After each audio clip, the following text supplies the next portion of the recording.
Évangile de Jésus-Christ selon saint Matthieu. Voici comment fut engendré Jésus-Christ. Marie, sa mère, avaient été accordées en mariage à Joseph. Avant qu'ils aient habité ensemble, elle fut enceinte par l'action de l'Esprit Saint. Joseph, son époux, qui était un homme juste et ne voulait pas la dénoncer publiquement, décida de la renvoyer en secret. Comme il avait formé ce projet, voici que l'ange du Seigneur lui apparut en songe et lui dit : « Joseph, fils de David, ne crains pas de prendre chez toi Marie ton épouse, puisque l'enfant qui est engendré en elle vient de l'Esprit Saint.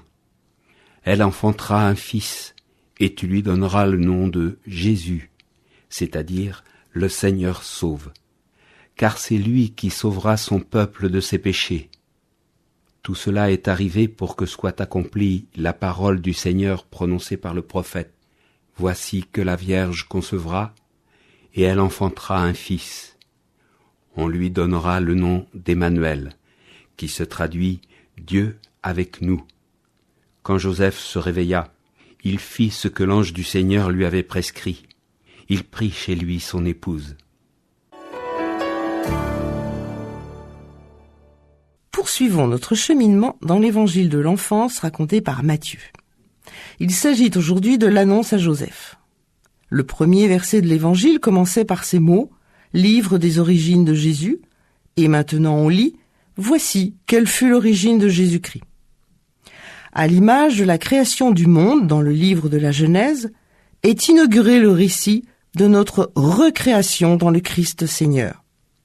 Maintenant, commence le récit de la création du Sauveur. Matthieu a repris toute l'histoire du peuple de Dieu pour situer le Messie et répondre à la question « Qui est Jésus ?» Le récit de l'annonce répond lui à la question « D'où vient Jésus ? De qui est-il l'enfant ?» Pour raconter l'événement exceptionnel de la naissance de Jésus, Matthieu puise dans les récits d'enfance traditionnels de la culture juive, comme celui de la naissance de Moïse. Marie fut enceinte par l'action de l'Esprit Saint. Mais comment peut-il y avoir continuité dans la lignée messianique par David, si Dieu lui-même est directement engagé dans la naissance de l'enfant ?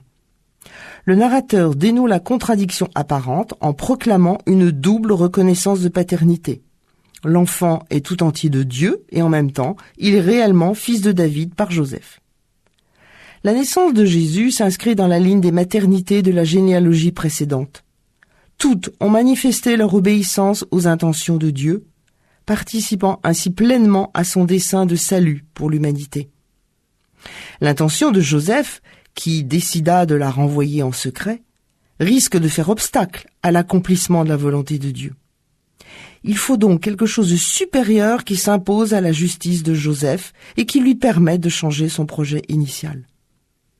Alors, l'ange du Seigneur, c'est-à-dire Dieu lui-même, s'en mêle, et sa médiation va permettre de contourner l'obstacle. Il révèle à Joseph, fils de David, qu'il a un rôle essentiel à jouer. Introduire cet enfant dans la lignée davidique en lui donnant son nom. Ainsi, peut-on dire que Joseph était un homme juste, car il permettait à Dieu de surmonter la difficulté d'une naissance sans père, en adoptant le Fils de Dieu et en jouant un rôle indispensable dans l'économie du salut. Dieu, par Marie, donne à Jésus son être, et Joseph, en lui donnant son nom et une éducation, en fait un être social, introduit dans la condition humaine et l'histoire d'Israël. Comme dans les autres récits d'Annonciation, l'ange révèle le nom de l'enfant à venir, Jésus, ou Dieu sauve, car c'est lui qui sauvera son peuple de ses péchés. Ainsi est révélée en même temps la mission de l'enfant, confirmant sa filiation divine, car le salut des péchés dans l'Ancien Testament était de la seule prérogative divine. Et il est aussi l'Emmanuel, Dieu avec nous.